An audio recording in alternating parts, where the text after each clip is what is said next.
Yo soy Miguel Sarmiento, profesor de Economía aquí en Santiago del Estero, Economía Forestal, ¿no? Economía y Política Forestal. Y la profesora Gabriela, que está conmigo en el equipo, conformamos parte del equipo de la Cátedra de Economía de la Facultad de Ciencias Forestales en Santiago. Capaz que ella ya lo ha dicho la vez pasada, integra el equipo dos personas más que, bueno, no están aquí, pero el dictado de este curso ha sido de alguna manera manejado por quien fuera nuestra jefa, Marta Coronel, que ya se ha jubilado, y, y bueno, en la maestría en Madesas se había generado ese vacío, entonces nos convocan a la cátedra a continuar cubriendo esto, y así es que estamos nosotros continuando el trabajo que había comenzado antiguamente Marta Coronel.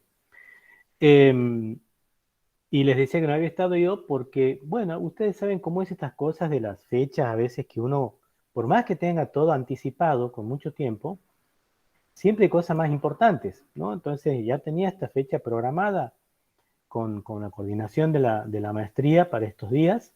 Hicimos la presentación de los contenidos, el cronograma, pero una cuestión familiar de salud hace que tengamos que ir a Buenos Aires por un turno que nos dan de una semana para la otra, entonces eso no se lo podía cambiar, no se podía cambiar.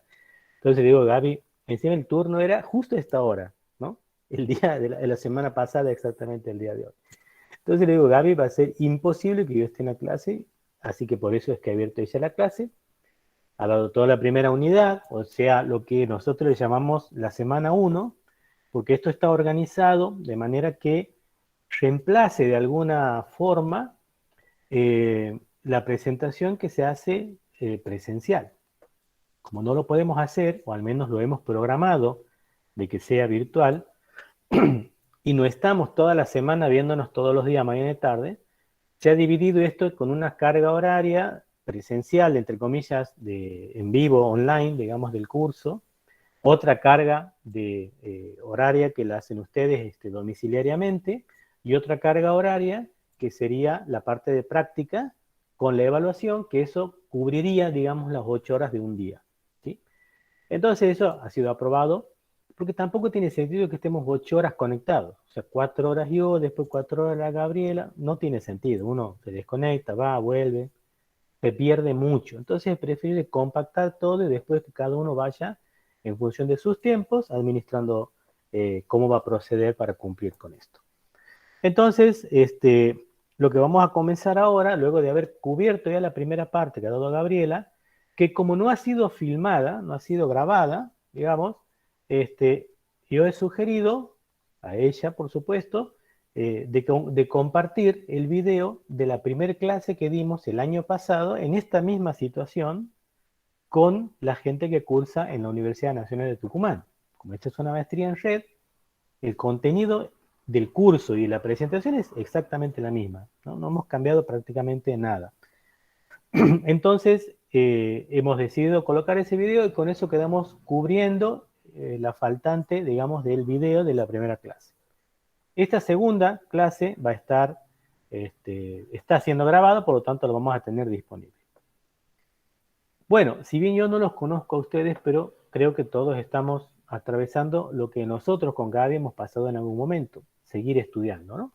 Seguir estudiando para que de alguna manera sea en la universidad o sea en una institución pública, como el INTA o a lo mejor alguien que está trabajando en alguna repartición oficial pública en el tema de recursos naturales, de agricultura, o lo que sea, nos viene siempre bien, no solamente por nuestros antecedentes, sino porque permite que no nos vayamos olvidando de lo que hemos aprendido durante la cursada de grado.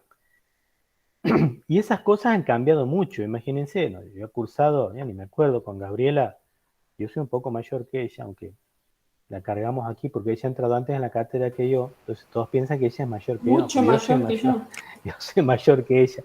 Cuando Muchísimos yo, años, ¿no? claro, cuando yo he cursado, me acuerdo, se llamaba teledetección, era fotogrametría antes, ¿no? Entonces, claro, nos hacían ver lo que eran las imágenes de satélite. Hoy en día, los que cursan esta materia de teledetección ven muchísimas cosas que yo nunca las he visto y que no sé si las voy a ver porque tengo que sentarme a estudiar de vuelta. Pero si alguien ofrece un curso de teledetección, o de sí, a mí me va a venir muy bien porque eso me hace falta aprender porque veo que es muy útil. Lo mismo pasa con la economía. Si bien no adelanta tanto la, digamos, lo conceptual de la economía, lo teórico, no ha cambiado prácticamente nada, de lo que nosotros vemos aquí, ¿no? Hay otros ámbitos en donde se ha ido modificándose mucho. Es bueno siempre tener fresco esos conocimientos para poder entender cuando nos explican, poder entender un razonamiento económico o analizar la producción de algo o el concepto del costo, que claro, uno lo ha visto alguna vez y no lo aplica más y de pronto se olvida, ¿no? Como nos sucede con muchas cosas que hemos aprendido en la universidad. Entonces lo que vamos a ver aquí ahora es, a partir de cuando comience a compartir esta ventana, lo que correspondería a la segunda parte de este curso. En este curso, lo que vamos a ver en esta segunda semana sería el tema 3, porque esto estaba especificado por temas, pero nosotros lo hemos agrupado en semanas, o sea, semana 1 o día 1, día 2, día 3 hasta el día 5. Entonces, en este día 2 vamos a abordar lo que correspondería a lo que denominamos tema 3 en el programa. Aquí vamos a ver lo que es la empresa, por un lado, no con el concepto en sí que tiene un libro de administración de empresas, ¿no? Como una organización y todo lo demás, sino lo que persigue la empresa desde el punto de vista de una institución con fines de lucro, ¿no? Que sería cualquier empresa en la que nosotros podríamos llegar a trabajar. Vamos a ver en esa empresa cómo es que se concibe el acto de la producción de algo, porque una empresa obviamente va a tener una finalidad, y esa finalidad, que es la de obtener beneficio, la vamos a ver enseguida, lo va a hacer mediante algo, mediante un mecanismo de generación de algo que vendría a ser en este caso la producción. Entonces una empresa puede producir bienes o producir servicios. Y en ese afán de producir bienes y servicios es donde genera utilidades o genera ganancias o beneficios. Es lo que persigue toda empresa. Y vamos a ver también en ese contexto cómo el proceso de producción se encuentra, si se quiere, supeditado o atado a lo que son los costos y cómo tendremos que manejar a los costos. Pero primero vamos a ver cuáles son los costos que nosotros tenemos que tener en cuenta en este proceso productivo, sean de corto plazo o de largo plazo. Vamos a ver toda esa cuestión. Vamos a ver también cómo hacemos para encontrar el beneficio, o sea, la ganancia que va a tener el empresario finalmente, luego de que empieza a producir, comercializa, cobra lo que ha vendido y lo compara eso con los costos que ha tenido de producción. Entonces, esos ingresos menos los costos nos va a dar una ganancia, eso lo vamos a calcular. Y vamos a ver también cómo el mercado y las diversas situaciones del mercado pueden ayudarnos a tomar mejor una decisión en el momento que vayamos a evaluar, por ejemplo, el proyecto, que sería lo que vamos a hacerlo más adelante, ¿no? Estamos avanzando con una serie de contenidos en economía. De lo más general vamos a ir afinando hacia la parte de planificación y en la parte justamente que sería la última parte, la formulación y la evaluación de un proyecto, que en definitiva sería también el objetivo al que apuntaríamos como mecanismo de evaluación nosotros, para que al final, una vez que termine con estas evaluaciones parciales que le da la profesora Gabriela, podamos tener la posibilidad de presentar una propuesta de algún proyecto y que no nos cueste tanto en el sentido de que podamos utilizar el lugar en donde estamos trabajando, podemos utilizar los datos, la infraestructura de donde estamos trabajando. Y, por ejemplo, el año pasado ha habido un caso de una estudiante que ella trabajaba con la producción de plantas aromáticas, creo que era de San Juan, y bueno, de pronto propone como evaluación final de su proyecto, de la materia, que también puede ser el proyecto de tesis, eso queda a criterio de cada uno, un proyecto de inversión en la producción a una escala mayor de un nivel artesanal de plantas aromáticas. Entonces habría que ver mercado, analizar costos, analizar rentabilidad, recursos y todo lo demás para poder hacerlo. Entonces a eso apuntamos también con la evaluación y la parte final del curso. Yo les pido que en la medida de que yo vaya avanzando y alguien quiere hacer una pregunta o interrumpirme, lo puede hacer con absoluta libertad. No lo vamos a tomar a mal, al contrario, esto me da posibilidad de poder tomar un mate mientras tanto. Por lo tanto, queda abierto el micrófono para ustedes, al igual que cualquier interrupción que sea necesaria si lo consideran. Dentro de lo que es la empresa, como les decía yo, lo que busca el empresario, que muchas veces son criticados los empresarios dependiendo de quién sea el gobierno que esté de turno. Algunos los defienden, otros los critican, los atacan, pero en definitiva el empresario es un elemento necesario en la economía. Si no hubiese empresas, no tendríamos todos los bienes y servicios de los cuales disponemos, ¿sí? Para poder vivir, satisfacer las necesidades y todo lo que quizás hemos conversado en la clase anterior.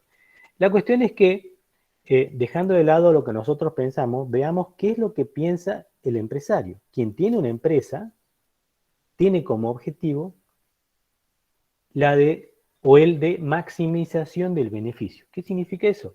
Cualquier empresario lo que busca es que en su proceso productivo, y una vez que pueda vender su producto, el margen de ganancia que le queda entre lo que él cobra por la venta del producto y el costo que ha tenido de producirlo sea el más amplio posible. Para eso tiene algunas alternativas, que ahora vamos a ir viendo. Y no todas son factibles de aplicar. O sea, no puede subir el precio deliberadamente porque hay un mercado, un mecanismo que hace que ese precio se regule. Tampoco puede bajar los costos de manera fuerte, digamos, porque variaría mucho la calidad del producto que le está entregando. Entonces está medio atrapado. Pero sí él puede tener quizás otras estructuras que pueden tocarlas a esas estructuras para poder lograr maximizar el beneficio. Y esas son algunas herramientas que la economía nos la propone, ¿no? Porque el empresario, en el proceso productivo de su bien o de su servicio, tiene en cuenta y tiene disponible una serie de elementos que son los que conllevan a la producción, necesariamente, que son los denominados factores productivos. Esos factores productivos no son otra cosa que los insumos o elementos. Insumos sería algo más fino, pero son los elementos gruesos, más importantes, que hacen que la producción pueda ser realizable. Los hemos, no, nosotros no, con Gabriela no, los hemos, lo han hecho en general, los economistas que vienen desde hace muchos años escribiendo, los han agrupado, si se quiere, en estos tres primeros elementos. Tierra, por un lado, trabajo y capital. Y después el empresario, que lo dejamos por un ratito más. Tanto la tierra, el trabajo y el capital son los tres elementos que son necesarios para poder llevar un proceso productivo de un bien o un servicio. Concretamente, en el caso agrícola, forestal o ganadero, necesitamos indefectiblemente del factor tierra, como su nombre lo indica.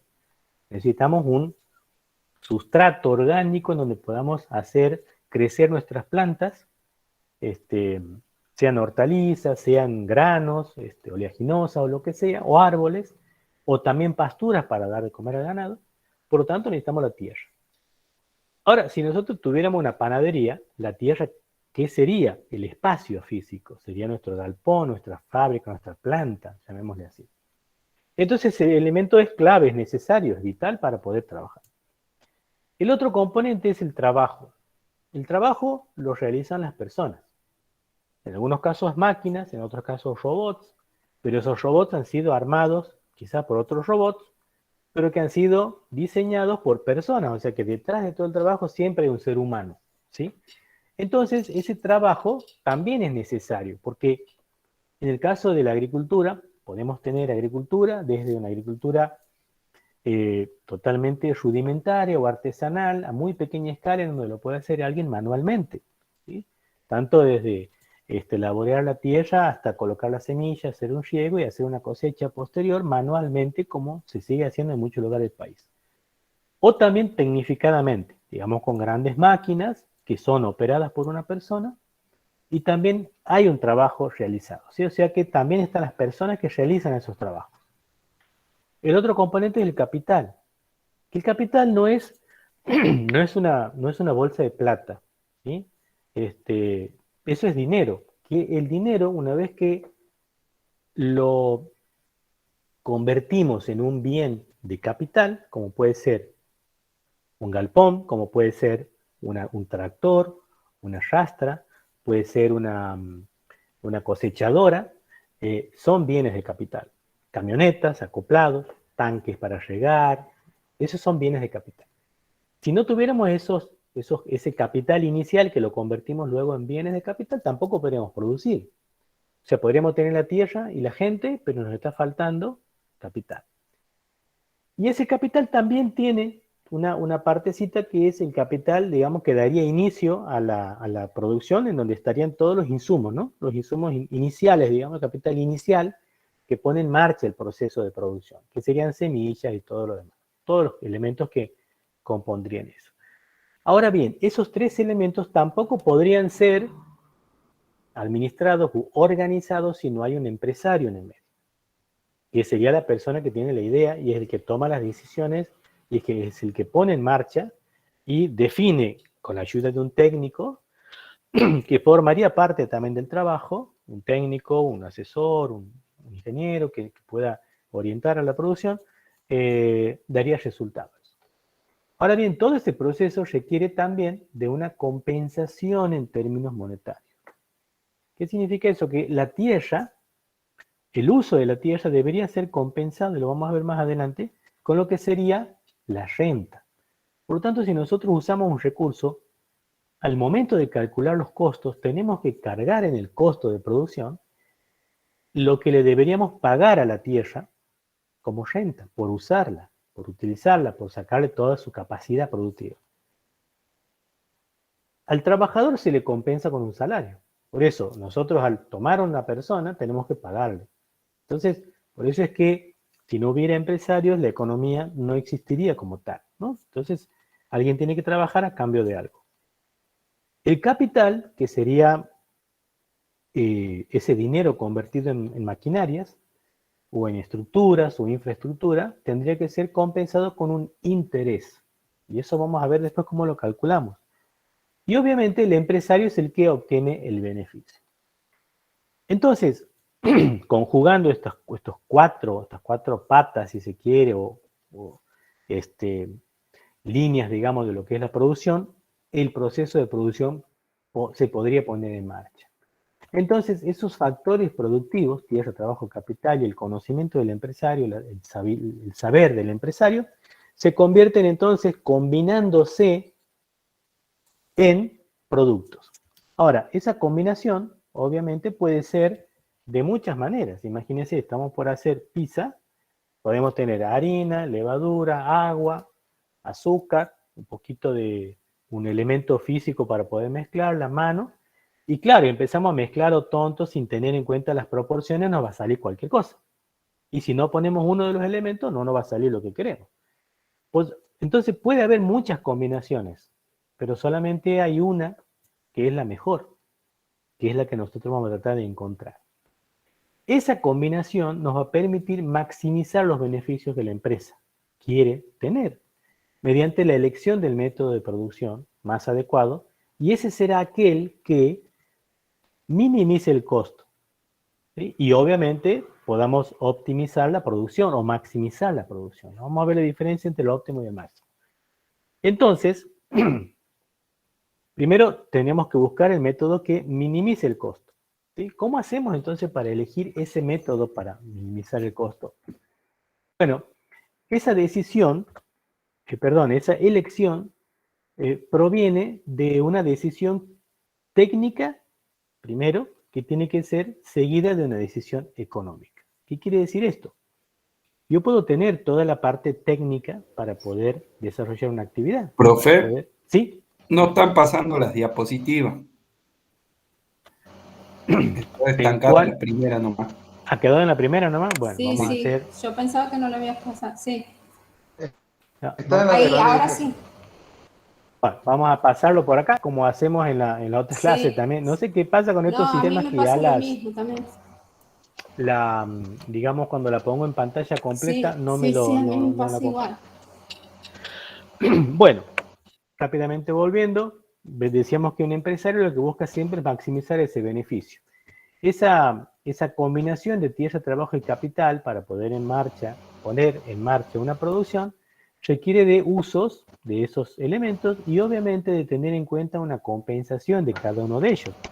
La renta de la tierra, el salario de parte del trabajo, el interés de parte del capital y el beneficio por parte del empresario. En ese sentido, lo que se busca es armar una combinación, como les decía yo, de la pizza, óptima entre cantidades y proporciones y momentos para poder llegar a tener el producto pizza que queremos tener. Entonces, yo puedo tener horno, puedo tener una heladera para tener ahí todo en condiciones, una alacena donde pongo todos los elementos, pero no, a lo mejor no tengo el dinero o la capacidad de poder llegar a producir mucho como yo quisiera hacerlo.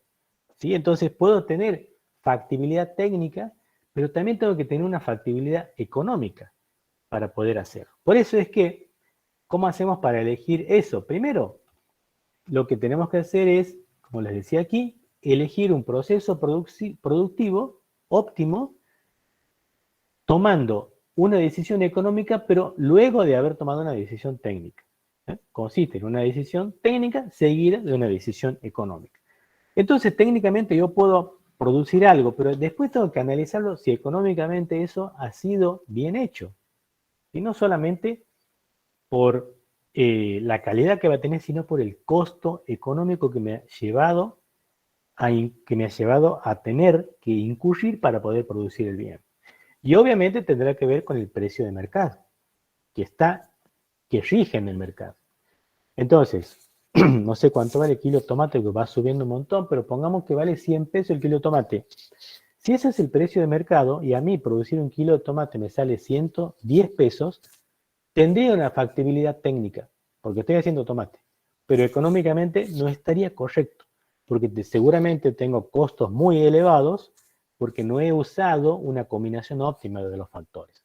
Porque si todos los demás productores de tomate pueden producir y poder vender en el mercado y ganar dinero a ese precio de venta que está fijado por el mercado, ¿por qué a mí me sale más caro producirlo? Entonces algo no estoy haciendo bien. Esa combinación de una decisión técnica, de una certeza de que estoy trabajando técnicamente bien, combinada con una decisión de conocimiento económico de que estoy trabajando económicamente bien, me va a llevar al éxito. Si no, no. Entonces, existen muchas combinaciones. Lo que vemos aquí es una expresión matemática que me está uniendo, digamos, tres elementos. En este caso, A sería la tecnología, que no sería el caso que nosotros vemos en economía concretamente. K sería capital y L sería trabajo. Lo que estoy haciendo hoy es combinando una serie de factores para producir una cantidad Y determinada. Esa combinación, que serían los insumos, ¿no? Lo que decía de las pizzas, harina, levadura, agua, aceite, etcétera, etcétera. Esa combinación, para poder empezar a analizarla, tengo que identificar primero qué tipo de factores tengo. Si bien yo tengo para la pizza, como les decía, estos elementos, necesito del horno, necesito de una mesada, no puedo manejar en el aire, necesito de una estructura, digamos, cerrada para poder trabajar, que no venga el viento y me vuele toda la harina. Entonces, esos serían como los factores fijos, de los cuales yo tengo que depender también para poder producirlo. Entonces, a los factores los vamos a agrupar a su vez en factores fijos y factores variables. Entonces, factores fijos podrán ser la tierra, como factor que lo necesito, los edificios, las instalaciones, la maquinaria, ¿sí? Todo lo que necesito tenerlo siempre para poder producir. Y luego están los factores variables, que son el trabajo, que serían empleados, por ejemplo, o la materia prima, o la cantidad de energía, o el transporte, para poder llevar un producto a un determinado lugar, que esos factores variables, como dice su nombre, varían en función de la cantidad que vaya a producir yo. ¿Sí? Entonces yo puedo contar con 3 hornos, puedo tener que serían factores fijos, 3 hornos, y producir una pizza. Estoy produciendo pizza, porque tengo 3 hornos, pero evidentemente habrá un exceso de factor fijo para el producto que estoy produciendo.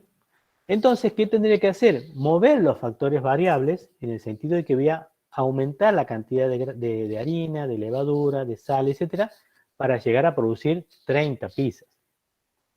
Entonces, yo he hecho variar factores y otros no, porque sigo teniendo los 3 hornos. ¿Está?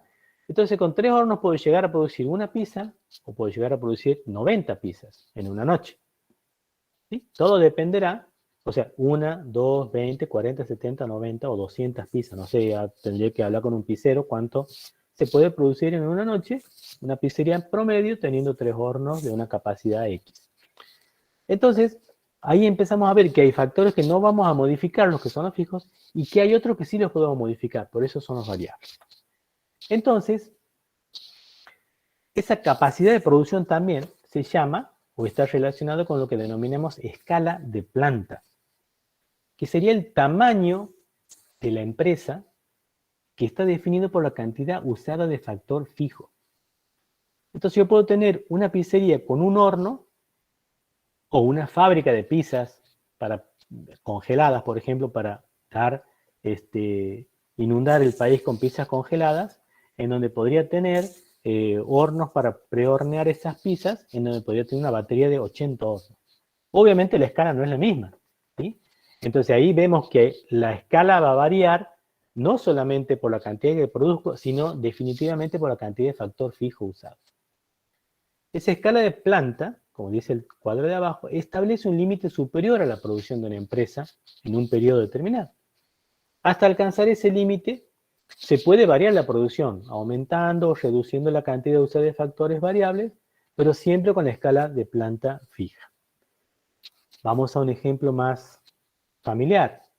Todos hacemos pizza seguramente, así que entendemos. Pero a ver, tenemos una hectárea de tierra. En esa hectárea de tierra podemos tener una planta de tomate o podemos tener una X cantidad de planta de tomate. Puedo usar la mitad de la hectárea, puedo usar toda la hectárea sembrando muy separadamente o puedo poner la cantidad máxima que puede entrar de tomates. Entonces, como ven, el factor fijo, ¿cuál es? La hectárea. Y la cantidad de agua, la cantidad de semillas, la cantidad de químicos que puedo usar, serán los factores variables. Bueno, en ese mismo mecanismo de pensamiento, vamos a hablar de lo que es el corto y el largo plazo. Cuando hablamos de las posibilidades de cambiar el método de producción, o sea, de pasar de un proceso productivo a una cantidad mayor del mismo bien, digamos, lo podemos hacer mediante el cambio de un método. Buscamos una metodología más adecuada, un método más que rinda más, y eso puede ir modificándose teniendo en cuenta 2 aspectos. Primero, que esas posibilidades de cambiar el método varían en función del tiempo que tenga el productor para poder responder a los cambios tecnológicos o a las condiciones del mercado. Y ahí es donde viene esto que se abre en 2, en donde dice corto plazo y largo plazo. Lo de corto plazo tiene que ver con una variable del tiempo y lo de largo plazo también, pero está también asociado a la cantidad de factor fijo que yo tengo que me determina la escala de la planta. ¿Qué significa esto? El corto plazo vendría a ser el tiempo o el periodo de tiempo tan corto que dice aquí, que no permite ajustar o alterar las cantidades de factores fijos. Es un tiempo suficiente para modificar la cantidad de factores variables y aumentar la producción, pero sin alterar la escala de la planta. Mi pizzería, que tiene 3 hornos, empieza a producir 30 pizzas y de pronto pasa a producir 300 pizzas. he cambiado la escala de producción en el corto plazo, porque he modificado el factor variable que me ha permitido producir más, pero no he modificado la escala de la planta. Sigo teniendo 3 hornos. Para pasar a una escala de largo plazo, el periodo de tiempo tendría que ser lo suficientemente largo que permita la modificación de todos los factores productivos. En este caso lo vamos a considerar a todos como variables. La producción variará y variará también la escala de planta. Por ejemplo, el otro día veía en la televisión un video de una fábrica de módulos que serían camarotes para los cruceros. Fíjense, un crucero tiene una cantidad enorme de pisos y de camarotes, digamos, camarotes cerrados, con ventanilla, con balcón, etcétera, etcétera, un montón de variantes. Fabricar un crucero lleva varios años. Imagínense si esa fábrica de cruceros dice, vamos a en vez de hacer 1 por año, vamos a hacer 4. Tendría que tener un cambio estructural en la estructura de la planta y en lo que serían los factores fijos enorme para poder producir 2 cruceros al año. Igualmente lo hacía esta fábrica de camarotes. Entonces esta fábrica de camarotes podía producir la cantidad de camarotes que necesita un crucero en un año para armarse. No sé, qué sé yo, 1000 camarotes. Entonces, producir 2000 implicaría tener que duplicar la superficie, tener que duplicar la cantidad de personas, tener que duplicar la cantidad de insumos. Entonces, eso lleva un largo plazo.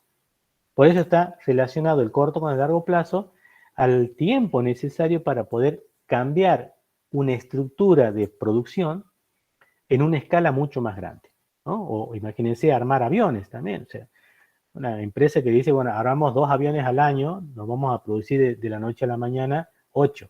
Necesitamos muchos años para poder duplicar o triplicar esa producción. En el caso de las pizzas no sería tan complicado. Entonces sería a corto plazo. Entonces nosotros vamos a enfocar en la producción a corto plazo, porque no tenemos la suerte de trabajar en fábricas de cruceros ni de aviones, pero sí a lo mejor en fábricas de alimentos, en fábricas de insumos, quizás, que pueden servir para la producción, que la podemos manejar en el corto plazo con ese esquema y concepto. Entonces, en una producción a corto plazo, la producción misma me muestra la cantidad de producción que voy a obtener por diferentes niveles de utilización de factor variable, manteniendo constante los demás factores. ¿Qué implica eso? Decimos, a ver, tengo una superficie de tierra de 1 hectárea y voy a producir en esa hectárea tomate. Tengo 3 empleados que me trabajan cada uno 8 horas y a lo mejor es mucho, ¿no? A ver, 2 empleados, 8 horas y quiero producir, supongamos, tomate o arándanos, que sería un poquito más fino, digamos, en cantidad de producción y todo lo demás. Aclaro que me encantan los arándanos, pero no sé nada de la producción de arándanos. Así que lo que digo puede Miguel, ser usado en mi contra, ¿no? Sí. Sí, disculpe, lo escuchaba atentamente cuando hablaba de los factores a largo plazo y el corto plazo, y decía Sí. usted que, bueno, nos vamos a enfocar en el tema del corto plazo, así que los factores variables son los únicos que se modifican, manteniéndose fijos, los factores fijos, valga la redundancia, no se modifican. Exactamente, se mantienen Y constantes. hablaba usted de grandes Exactamente, empresas. no los hacemos variar. Claro, se mantiene No los hacemos variar. Le consulto, por ser crítico, digamos, para profundizar en el concepto. Digo, en el caso, por ejemplo, de si llegara a ser una fábrica de aviones y demás, el tema de, por ejemplo, las franquicias, como por ejemplo, qué sé yo, el tema de las empanadas, que tienen, no se modifica la escala de producción, porque si ellos producen, por ejemplo, la materia prima para que los franquiciados o los representantes vendan sus productos, no estamos hablando de ahí de modificación de los factores fijos. O sea, si llegase gran empresa, como usted mencionaba.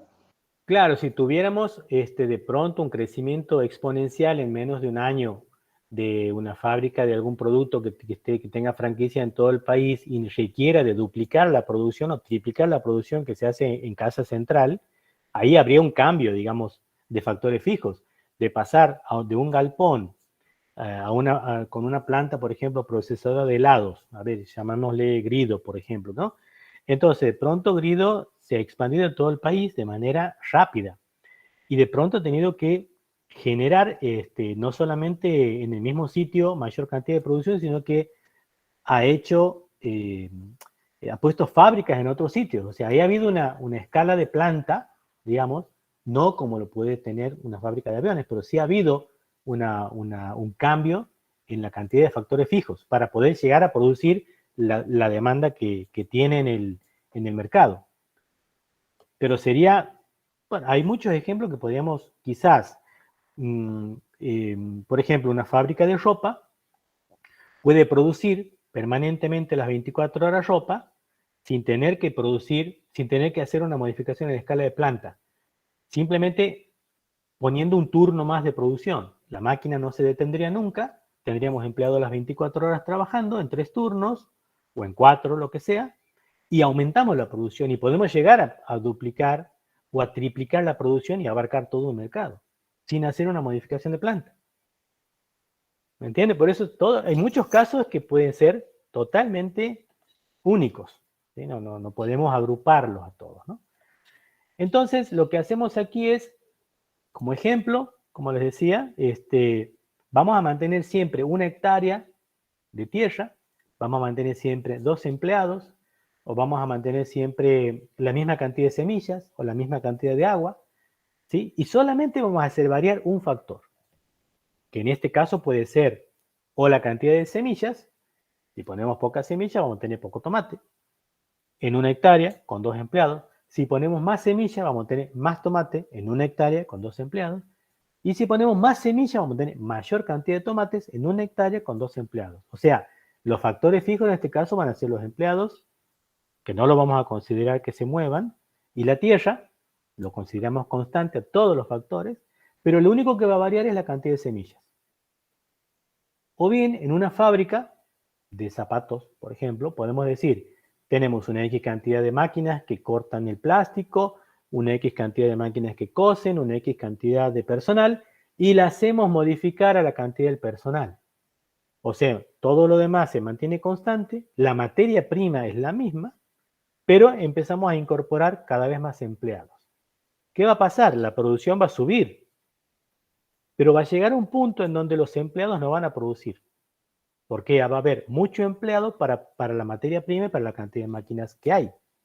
Entonces, ese comportamiento es como vamos a empezar a describirlo aquí. Entonces, manteniendo esa cantidad, esos factores constantes y haciendo variar uno, vamos a ver que Y, que sería la producción, va a estar en función de los factores que va a ir variando. Vamos a hacer variar un factor variable y consideramos todos los demás factores como factores constantes. En ese proceso productivo vamos a encontrar que la producción va a ir creciendo y nos va a permitir ese número de productos que vamos a ir obteniendo a medida que vayamos haciendo variar el número de empleados o en la zapatería o en la panadería o el número de semillas, los gramos de semilla que ponemos en la misma hectárea de tierra. Vamos a ver que el producto va a ir subiendo, obviamente. Y eso nos va a permitir encontrar un dato que es la producción total, el otro que es la producción media o el producto medio y el otro que es el producto marginal. ¿Qué es el producto total? Es la cantidad total de producción que obtenemos a diferentes cantidades usadas en un factor variable. Entonces, si yo digo, con 2 empleados obtengo tanto de zapatos. Con 3 empleados mi producción aumenta. Con 4 empleados va a aumentar más y así sucesivamente hasta que llegue un punto en donde voy a tener tantos empleados que se van a andar chocando y la producción se va a estabilizar. Incluso puede disminuir. Luego vamos a tener el producto medio. Ese producto medio lo obtenemos haciendo el cociente entre el producto total y la cantidad de factor variable que hemos utilizado. O sea, 200 zapatos entre 20 empleados, 10 zapatos por empleado. Ese es el producto medio. ¿Cuánto produce cada unidad de factor variable? Y luego es el producto marginal, el otro elemento que obtendríamos, que vendría a ser cuánto va a variar la producción total cuando yo haga variar en una unidad el factor variable.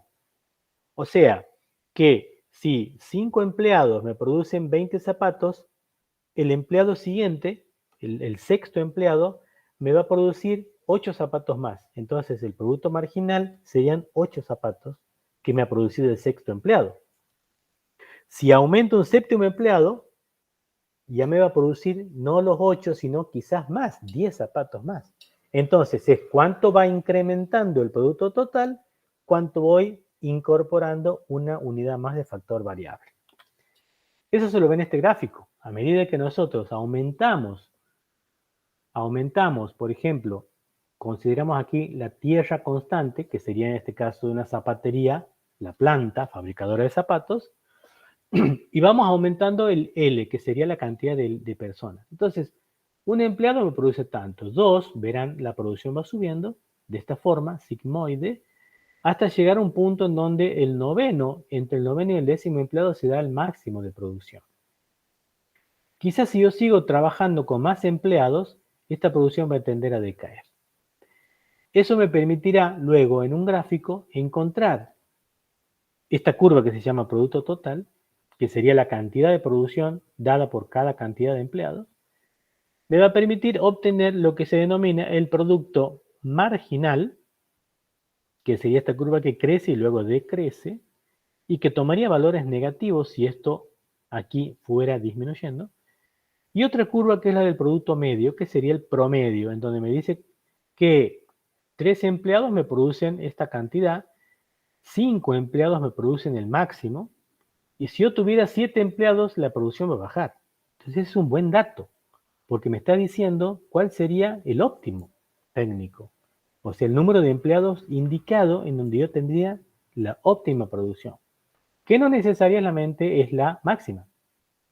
Yo aquí la máxima la tengo con 9 empleados, 5, pero el óptimo lo tengo con 5. Entonces vamos a ver por qué hay una diferencia y de cuál nos tenemos que guiar. Entonces esa producción a corto plazo genera, lo que les decía recién, que si a medida que voy aumentando factor variable, la producción va a empezar a decrecer. ¿Sí? Si yo tuviera 20 empleados en una fábrica que tengo 5 máquinas, en donde tengo y tengo los empleados que están juntos en una esquina tomando mate, evidentemente estoy teniendo mayor cantidad de empleados de los que realmente necesito. Entonces la producción automáticamente, cuando yo tenga muchas personas, va a tender a decrecer. Y económicamente, lo vamos a ver después, eso no me va a convenir porque tengo que pagar a los empleados. Si la producción no está decreciendo, evidentemente no estoy haciendo un buen uso de los recursos. Ese decrecimiento que se da en la producción se lo conoce como ley de rendimientos decrecientes. Significa que cada vez que yo aumento un empleado, ¿sí?, me va a producir más, va a ir subiendo, de acuerdo a como dice en esta cuestión, pero por ejemplo, aquí entre el segundo y el tercer empleado, el incremento es apenas chiquitito. Entre el tercero y el cuarto, el incremento ya se ve más grande. Entre el cuarto y el quinto, el incremento es mucho más pronunciado. Aquí lo tenemos con mayor pendiente en la curva. Pero entre el noveno y el décimo no hay ningún incremento. O entre el octavo y el noveno hay apenas un incremento chiquitito, ¿sí?, si lo medimos verticalmente. Entonces, esta producción total va a ir decreciendo cada vez más. Si bien va creciendo, pero proporcionalmente cada incremento que se va haciendo cada vez menor. Y eso se lo lee en esta curva de el producto marginal, ¿sí? Entonces, a medida que aumentamos, crece hasta que comienzan a ser los crecimientos cada vez más chicos, hasta que se hace 0, en donde el punto coincidiría con este máximo, en donde entre 9 y 10 no hay ninguna variación en la cantidad total. Esa ley de rendimiento decrecientes me dice lo siguiente, que traspasando un determinado nivel de producción, el producto marginal del factor variable disminuye al incrementarse la cantidad empleada de ese factor. Si yo en mi hectárea empiezo a poner una cantidad no sé cuántos kilos de semilla de tomate necesitaré para producir el máximo que me puede dar una hectárea. Yo soy forestal, no lo sé, pero seguramente si tiro el doble de semillas, no estaría teniendo el doble de tomates. Si siembro el doble de lo que debería ser la cantidad óptima para obtener el máximo de crecimiento o de rendimiento en una hectárea de tomates. Si yo tirara el doble, o si sembrara el doble de semillas, no tendría el doble de tomates, ¿sí? Evidentemente hay un factor límite, que es la cantidad de agua, que es la cantidad de suelo disponible, que no me va a dar lo que yo prefiera, sino tendría que ser la curva totalmente creciente hasta el infinito. Y eso no se da, porque los factores fijos me condicionan ese crecimiento. Entonces, como decíamos, aquí teníamos un máximo técnico, que sería lo máximo que puedo producir, y aquí tendríamos un óptimo técnico. Ahora, está bien, aquí estoy hablando de cantidades, de personas, de semillas, pero no estoy hablando de dinero. ¿Cuál sería entonces el óptimo económico? Bueno, esa es una buena pregunta. Para tener el óptimo económico, que eso lo van a hacer en un ejercicio práctico, lo que nosotros necesitamos como elemento son los precios. Ah, bien. Aquí necesito por lo menos el precio del producto, que sería P sub I, y el precio del factor variable, que sería lo que cuesta el kilo de semilla de tomate o lo que costaría el salario de una persona, de un operario más en una fábrica. Entonces, veré cuánto vale el kilo de tomate y cuánto vale el kilo de semillas. Entonces, ahí empiezo a relacionar ya cuestiones económicas. Tendré que averiguar cuánto vale un par de zapatos y cuánto vale el jornal o el salario, digamos, de un obrero o de un empleado de mi fábrica de zapatos.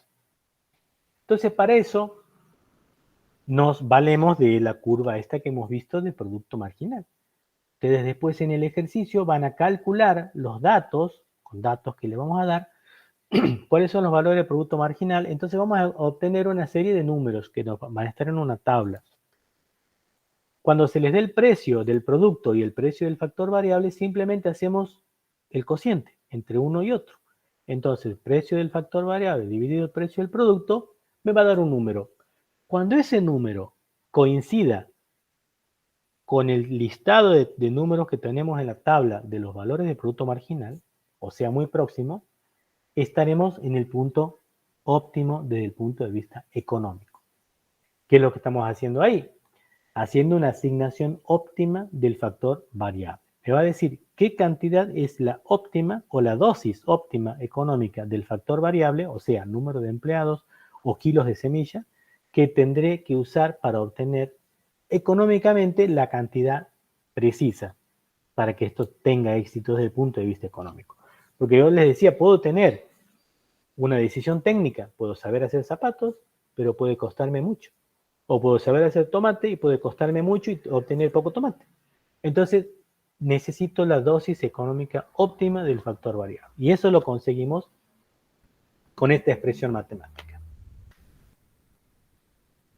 Esa producción a corto plazo, en donde podemos obtener encontrar este punto óptimo, lo que me dice que buscaríamos la igualdad entre el producto marginal y esa relación entre precios, insumo y producto. Entonces, esto no es una definición, no quiere decir que el producto marginal es igual a la relación de precios, eso no. Es una situación en donde buscamos una equivalencia. Cuando veamos que una cosa se iguala a la otra, estamos en un óptimo, ¿sí? No es una definición.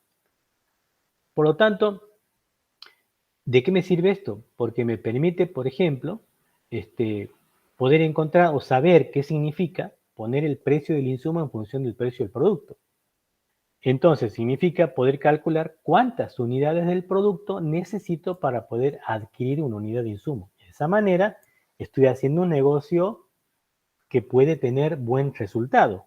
Si voy haciendo un uso, si se quiere, balanceado o equilibrado de los insumos en función de los productos que voy a obtener. Entonces, de nada sirve entonces insumir una cantidad enorme de insumos para tener poco producto. No estaría haciendo esto. Entonces, esto me permite hacer lo que corresponde. ¿Cuántas unidades de producto necesitaría para adquirir una unidad de insumo? Y así podemos usar, por ejemplo, el tipo de gráfico en donde vemos la evolución del precio del maíz temprano versus lo que sale el glifosato. Entonces vemos aquí cómo a medida de que va pasando el tiempo, las relaciones de los precios, digamos, del maíz, que lo leemos aquí, los comparamos con los precios en dólares del glifosato y vemos que en algunos casos necesitamos mucho más glifosato de lo que cuesta, de lo que vale el maíz. Y en otros casos tenemos que el precio del maíz lo supera al glifosato. Entonces habrá que buscar la situación óptima en la que podamos trabajar. Aquí tenemos, por ejemplo, la relación entre el precio del litro de leche y el precio de una vaquillona, que serían cuántos litros son necesarios para adquirir una vaquillona. Entonces, tener una relación entre el producto, el precio del producto y el precio del insumo, siempre va a ser útil para tomar decisiones. Entonces, esa información es la que nosotros deberíamos también poder manejar. Para eso nos sirve la economía. En todo este contexto de la producción, estamos hablando de cuánto cuesta la cantidad que necesitamos. Bueno, estamos hablando de lo que es el costo. Una vez que ya tenemos la producción definida y cómo la vamos a producir, lo que tenemos que hacer es tratar de trabajar ahora con el costo.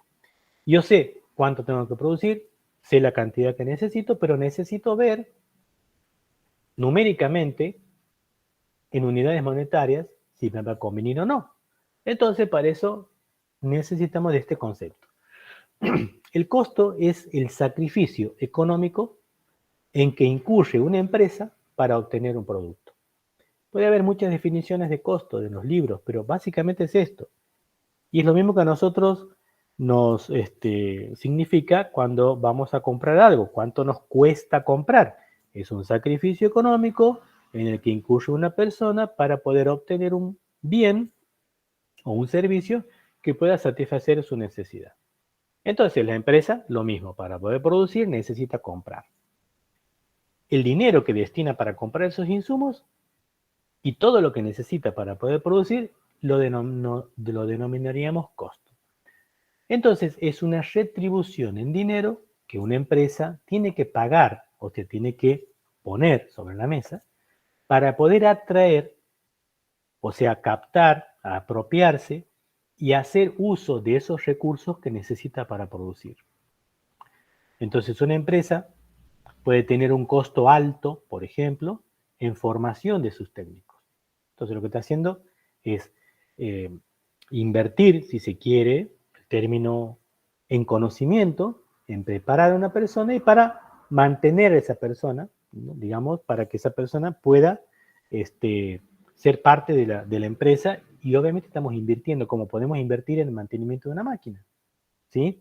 O en calidad de materia prima. Todo eso es el costo. También está el concepto de, para tenerlo en cuenta, que lo vamos a ver más adelante, de lo que se llama costo de oportunidad, que también juega un rol importante aquí. ¿Por qué? Porque yo puedo tener un capital, un bien de capital que puede ser una máquina, y la puedo usar para muchos fines. La puedo usar, digamos, en diversos proyectos. Puedo usar un tractor, por ejemplo, para tirar un acoplado en la ruta que va llevando una producción de algo, o puedo usarlo al tractor como medio de transporte, digo, de tracción, o puedo usarlo al tractor simplemente para generar, supongamos, energía para obtener agua, una bomba, o para obtener, por ejemplo, energía eléctrica, haciendo rotar algo.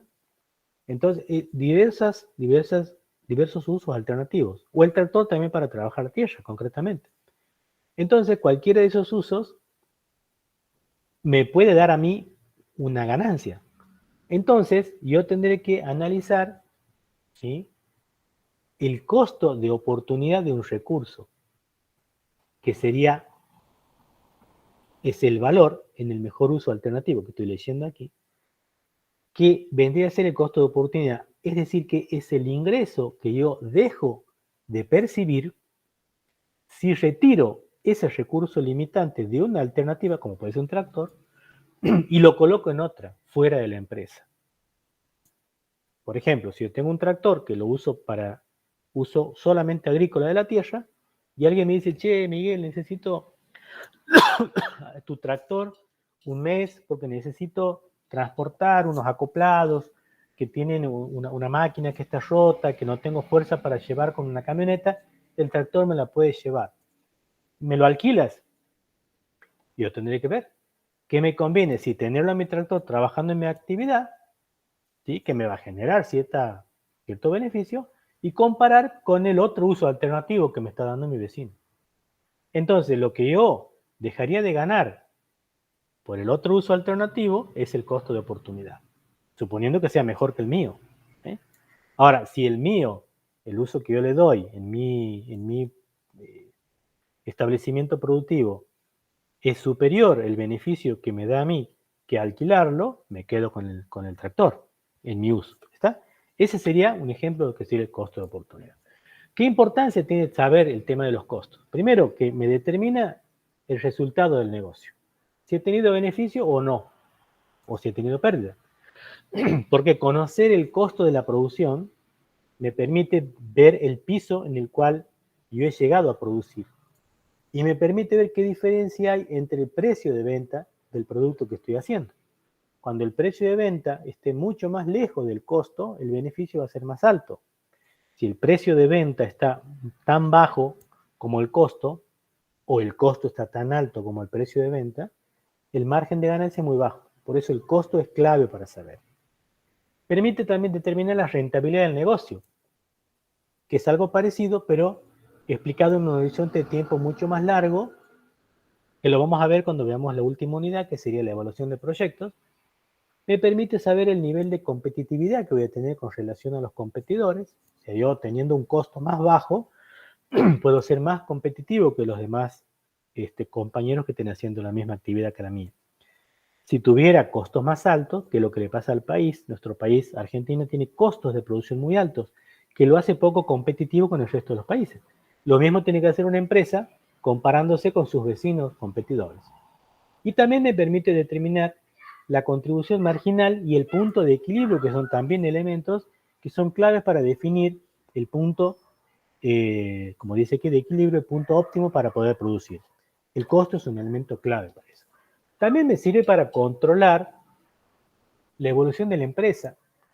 Si en la empresa voy teniendo costos crecientes o costos decrecientes en función de la producción, lo lógico sería que a medida que aumente la producción, los costos tiendan a bajar.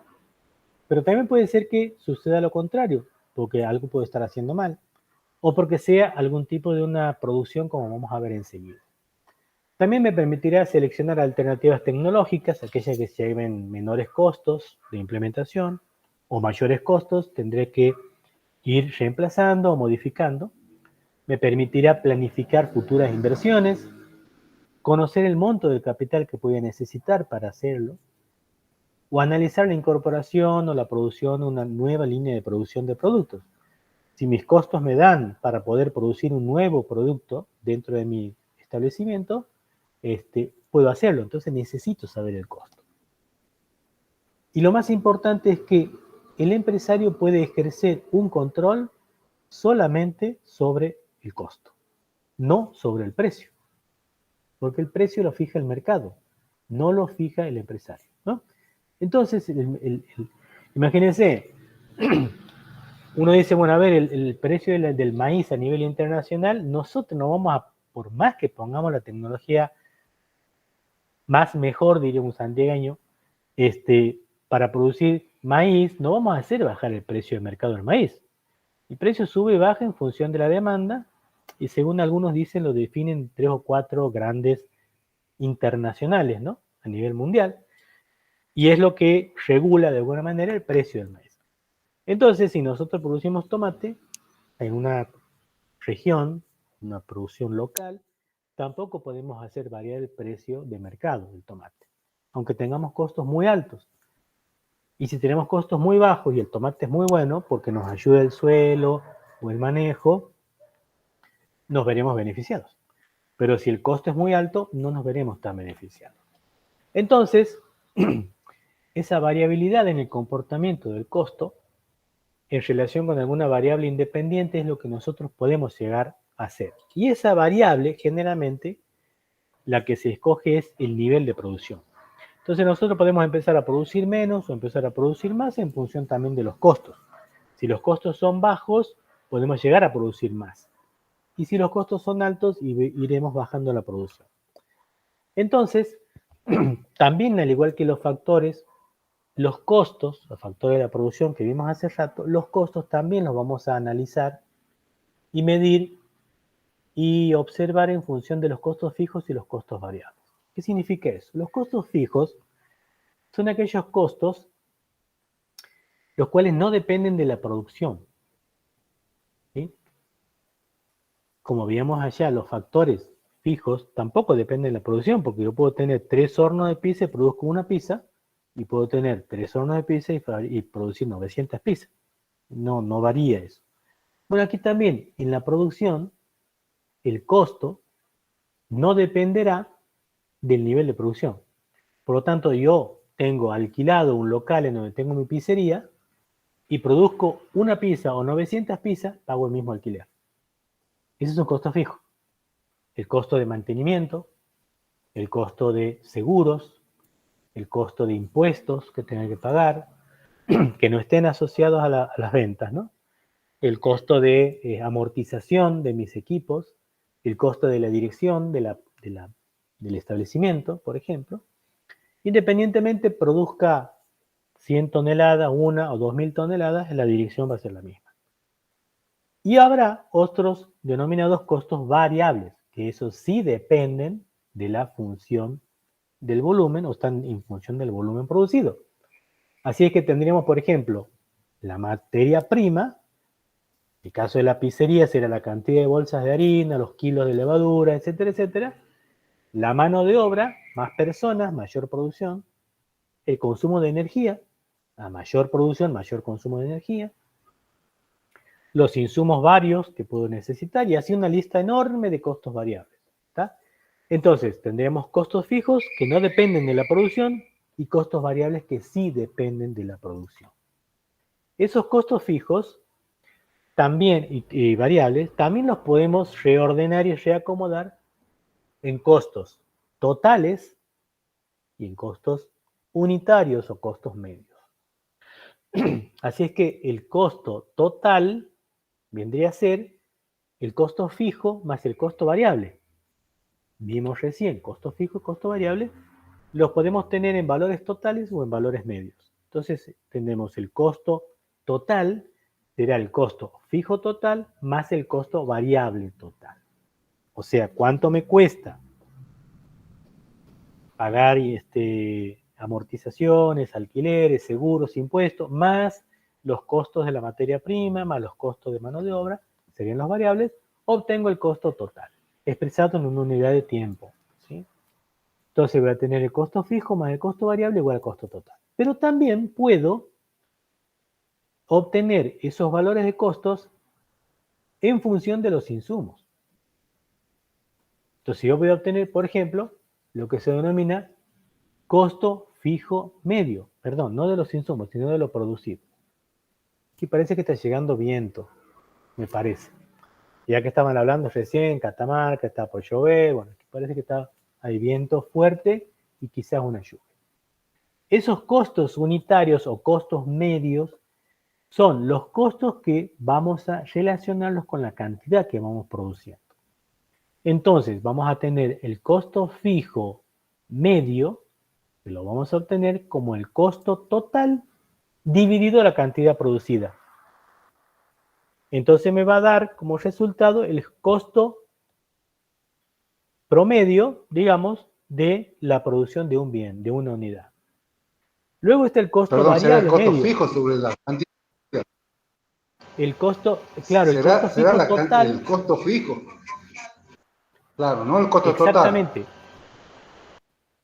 Claro, el costo fijo total. Ahora sí, tienes razón. El costo fijo total dividido la producción me va a dar el costo fijo medio. Sería cuánto me ha costado una unidad. Luego, el costo variable total, que está aquí arriba, dividido por la producción me va a dar el costo variable medio. Costo variable total, dividido por producción, costo variable medio. Y el costo total, que sería el tercero de aquí de abajo, dividido en la cantidad producida, me va a dar el costo medio. Son diversas expresiones de lo mismo, ¿no? Uno lo hacemos en función del total y otro lo hacemos en función de la cantidad producida. Entonces nosotros podemos decir, bueno, hemos consumido tantos kilovatios en el mes, lo dividimos por día y decimos hemos consumido tantos kilovatios en promedio por día. Bueno, aquí también es lo mismo. El costo medio lo obtenemos como el costo total dividido Q. Y luego está el costo marginal, que aquí sí vale un poquito una explicación, que vendría a ser, al igual que hemos visto con la producción marginal, cuánto variaba la producción total con una unidad más de factor variable.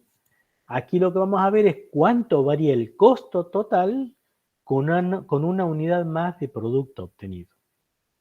¿Sí? Entonces, vamos a ver que a medida que vayamos aumentando la producción, los costos van a ir variando. Y quien me va a ir monitorizando cómo van variando es el costo marginal. Entonces, por eso es muy interesante tener en cuenta que existe el costo marginal y saber calcularlo. También lo vamos a hacer en los ejercicios. Aquí están las expresiones matemáticas, cómo obtenemos cada uno. El costo fijo medio sería el costo fijo total sobre Q, costo variable medio, costo variable total sobre Q, costo medio, costo total sobre Q, que vendría a ser lo mismo que el costo fijo medio más el variable medio, porque sería el total medio. Y luego el costo marginal, que sería la variación del costo total cuando varía Q, en función de Q. Entonces, por cada unidad de producción obtenida, ¿cuánto ha variado el costo total? Ese es el valor del costo marginal. También vamos a hacer ejercicios de eso. Y esta es la curva que me muestra los costos totales y esta es la curva que me muestra los costos promedios. Estos costos totales, fíjense, teníamos que los costos totales eran el costo total, el costo fijo total y el costo variable total. El costo fijo total lo graficamos aquí con esta línea de puntos horizontal, paralela al eje X, en donde aquí vamos midiendo y colocando la cantidad de producción. Entonces, a medida que vamos avanzando para la derecha, vamos produciendo mayor cantidad. Independientemente de la cantidad que produzcamos, el costo fijo se mantiene igual. Por eso se llama precisamente costo fijo. O sea, va a ser el mismo. Yo produzca una pizza o produzca 900 pizzas, el costo del alquiler es el mismo. ¿Está? Ese es el fijo total. Ahora, el variable va a ir variando, como su nombre lo dice, a medida que voy aumentando la producción. Con una escasa producción voy a tener costos que van a ir creciendo rápidamente hasta que haya una cantidad de producción en donde el costo variable se establezca, como se estabilice un poco, y luego, si sigo produciendo más, los costos van a tender a subir. Van a tender a subir siguiendo esta curva. ¿Sí? Y el costo total, como es la suma del fijo más el total, lo que hacemos es transportar la curva del total por sobre la curva del costo fijo, o sea, la sumamos, y lo que obtenemos es esta curva que está por arriba, que sería la del costo total. Eso se da en todos los análisis de costos. Y los costos medios los vamos a obtener a medida que vamos aumentando la producción, vamos aquí viendo cómo es el comportamiento de los costos expresado también en unidades monetarias. El costo fijo medio, fíjense que es esta primera curva que tiende a decrecer, implica que a medida que vayamos produciendo muy poca cantidad, vamos a tener unos costos promedios altos. Pero en la medida que vayamos aumentando la cantidad, el costo fijo medio va a bajar y va a tender a cero a medida que sea muy alta la cantidad producida. Y eso se denota aquí, que a medida que nosotros vayamos aumentando este número y lo vamos dividiendo, vamos dividiendo el valor del costo fijo entre la cantidad que cada vez se hace más grande, obviamente la del costo fijo medio va a bajar abruptamente. ¿Sí? Aquí, si producimos una unidad, el costo fijo va a ser el mismo. Si producimos 2, va a bajar a la mitad. Si producimos 3, va a bajar a 1/3. Si producimos 4, a 1/4 y así. Entonces va bajando rápidamente. Por eso tiene este perfil.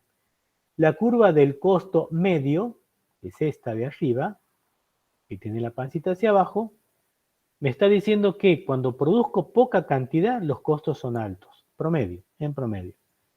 Cuando voy produciendo una cantidad interesante, el costo tiende a bajar. Y si vuelvo a aumentar la cantidad de producción, el costo medio tiende a subir.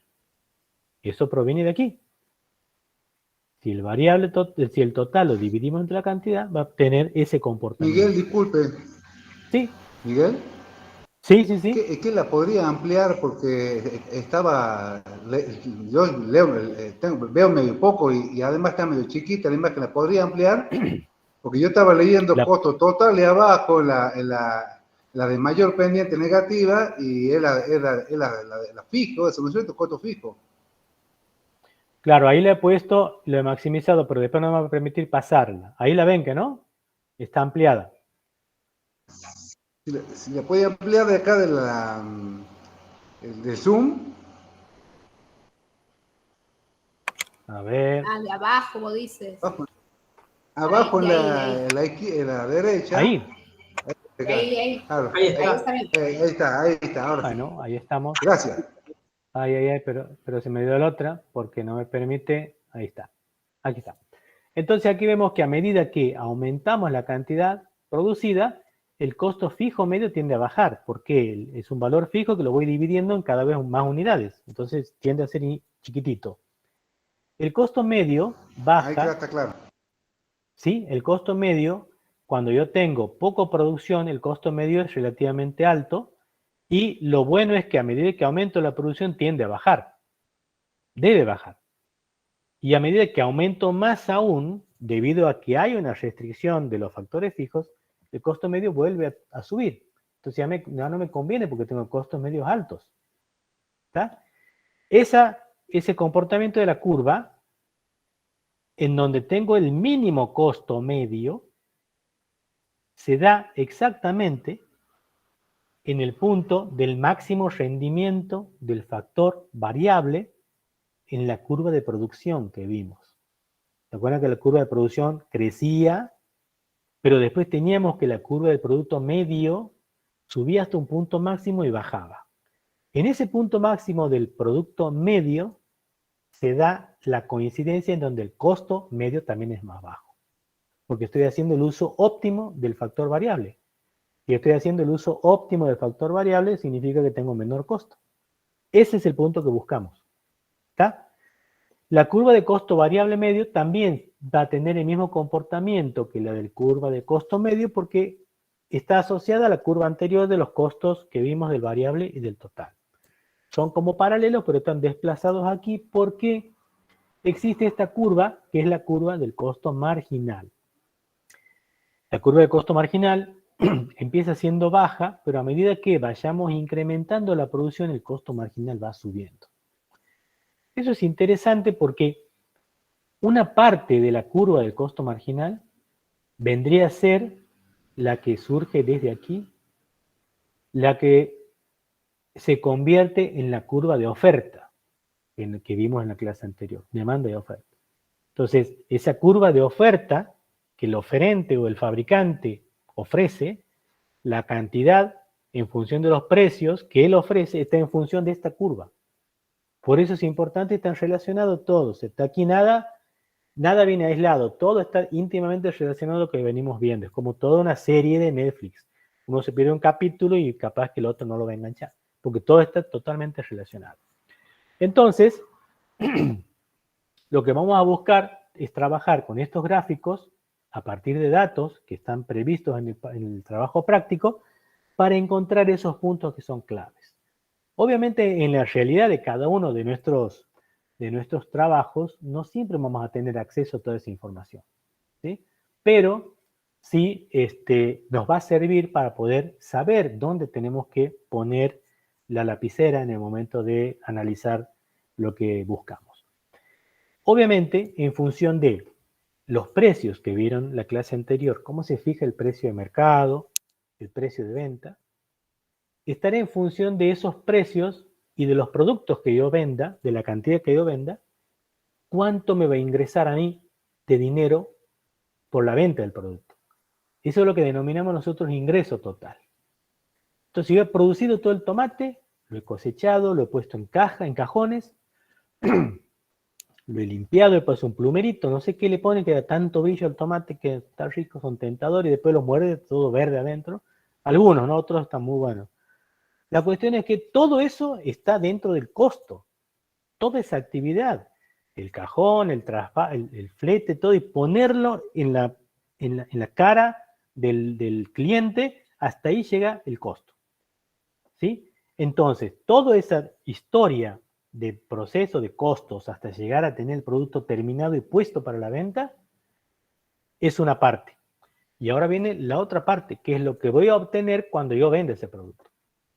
Ese dinero que a mí me entra por la venta del producto es el ingreso total. Se llama ingreso total porque supongo que vendo toda la cantidad que he producido multiplicado por el precio del producto. Entonces, I sub T aquí va a estar dado por el precio del producto por la cantidad de cajones, kilos, toneladas, lo que sea que yo venda. ¿Está? Ese dinero que entra va a ser el ingreso total, que lo voy a contrastar con lo que me ha costado a mí hasta tener el tomate listo para la venta, que serían los costos totales. Y aquí voy a comparar ingreso total con costo total. No voy a ver ingreso medio con costo marginal, no. Total con total. Entonces, ahí voy a poder obtener el beneficio. ¿Cuánto me queda de ganancia? Cubriendo todos los costos y recibiendo un ingreso por la venta del producto. Esa diferencia no es otra cosa que lo que denominamos en economía beneficio. Ese beneficio, digamos, también puede ser positivo o negativo, llamado más conocido como pérdida, el beneficio negativo, pero entendamos que es el B, beneficio. ¿Cuál es el objetivo de la empresa? Maximizar ese beneficio o minimizar la pérdida. Está interesante eso, porque puede ser que haya habido algo que de pronto no me ha dejado que yo obtenga un beneficio que yo esperaba. Pero al menos digo, bueno, voy a tratar de perder lo menos posible. Entonces, ¿qué es lo que hace normalmente cuando a alguien no le sale bien el negocio? Vende el producto al costo, dice, venta al costo. De ahí que sea cierto, no sé, pero el cliente supone que es más barato, porque supone y entiende que el productor al menos va a recuperar lo que le ha costado producir. Obviamente tiene que ser más barato para que sea tentador y vaya a comprarlo, ¿sí? Pero puede ser que yo esté vendiendo al costo, pero tal vez no sea exactamente el costo que yo he tenido. Entonces aquí yo voy a tener la posibilidad de calcular la mínima pérdida. Porque yo puedo vender al costo y a lo mejor perder más. ¿Sí? Entonces vamos a calcular la máxima ganancia y la mínima pérdida. Lo que se hace es buscar un punto de equilibrio. Y ese punto de equilibrio lo vamos a usar, lo vamos a obtener mediante el empleo de dos elementos que ya los hemos visto.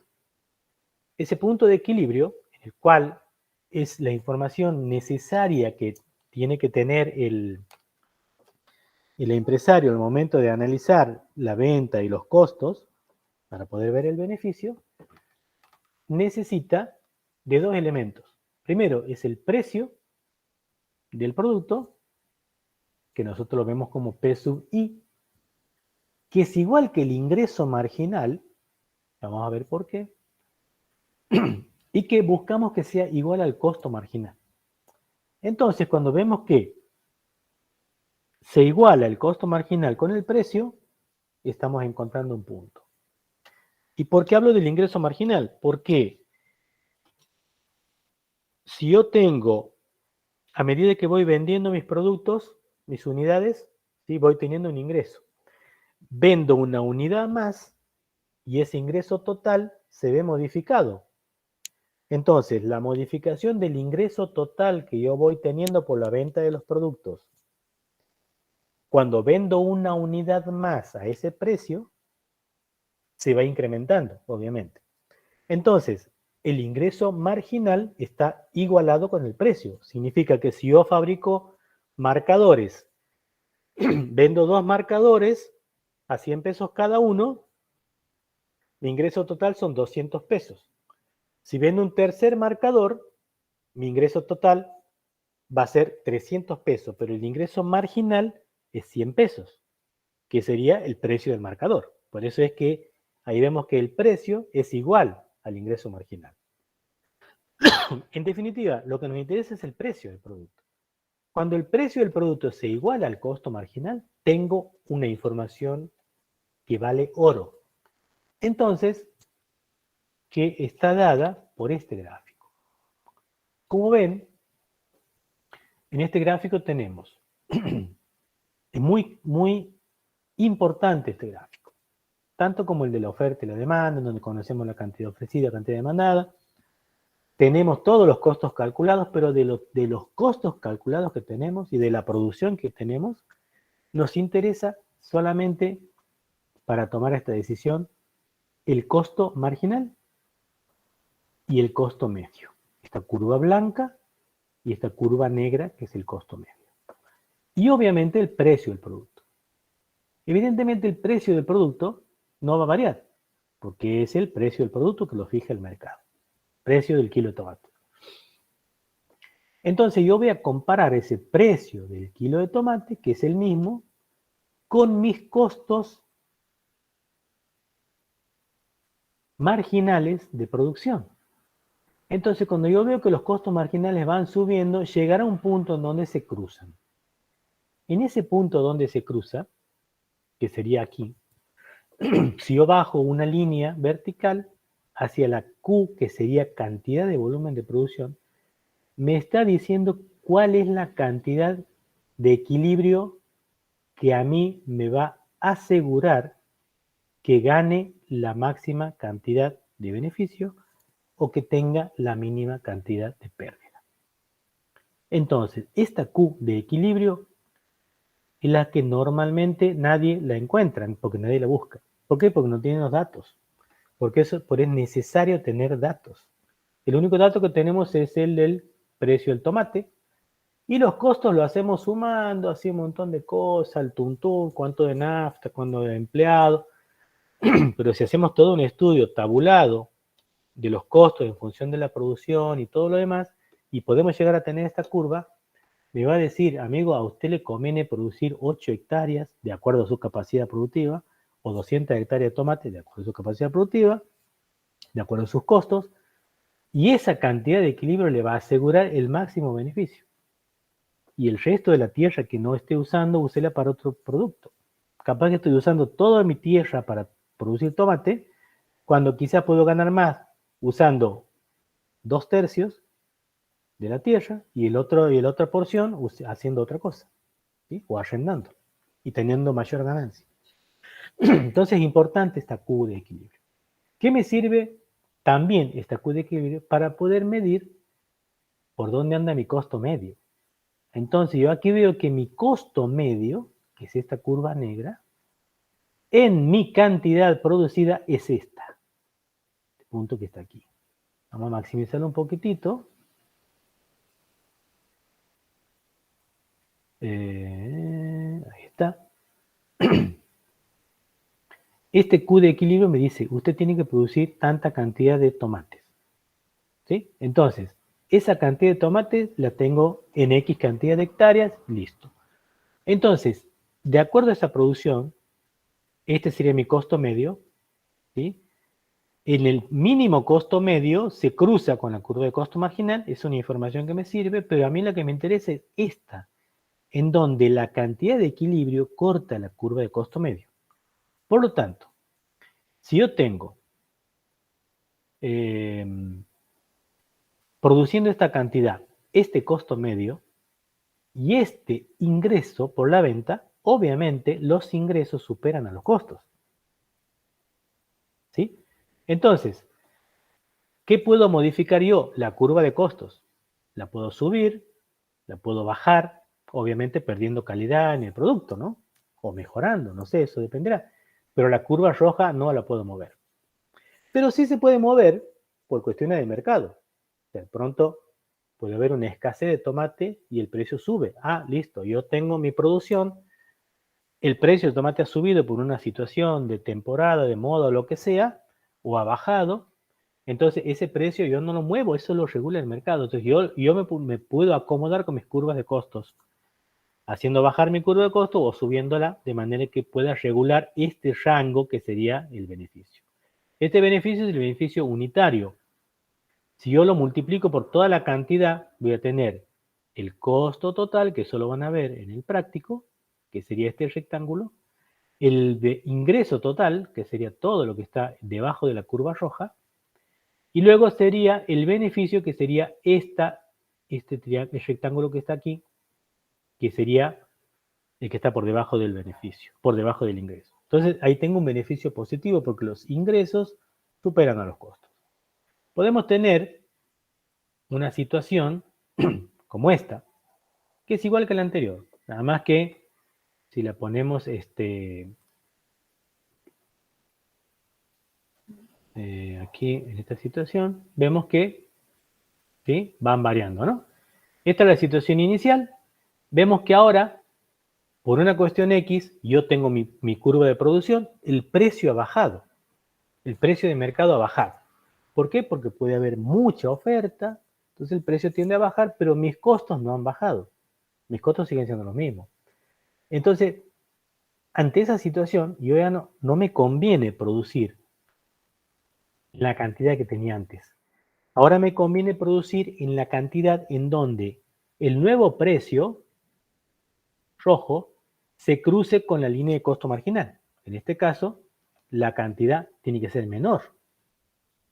En esa cantidad menor, los ingresos que voy a tener por la venta van a ser esta cantidad producida por el precio del producto, que sería este rectángulo.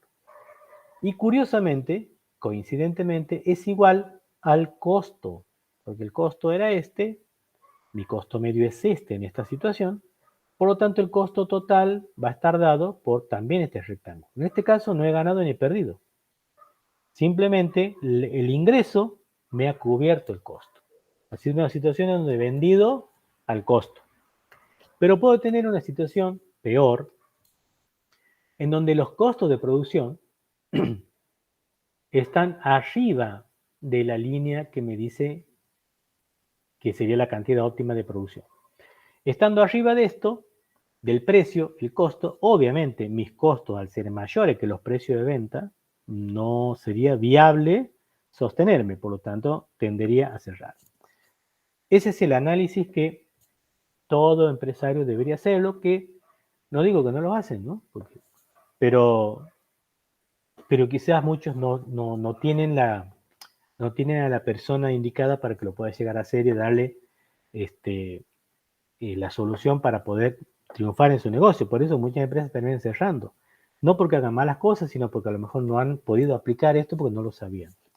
Muchos empresarios intuitivos que, bueno, se guían, digamos, del olfato, y hay otros que se guían de lo científico, de lo formal, que sería esto, que es la economía. Aquí vamos a ver después cómo se comportaría, digamos, una situación que sería lo mismo que la anterior, en donde vemos estas tres situaciones puestas en un solo gráfico, ¿sí? Donde vemos aquí que a medida que los precios van bajando, ¿sí? ¿Cuáles serían las situaciones hasta llegar a un punto de cierre? En donde a la empresa no le conviene producir, le conviene cerrar, ¿no? Esto también hay una explicación que se puede ver en el práctico, que lo pueden llegar a interpretar.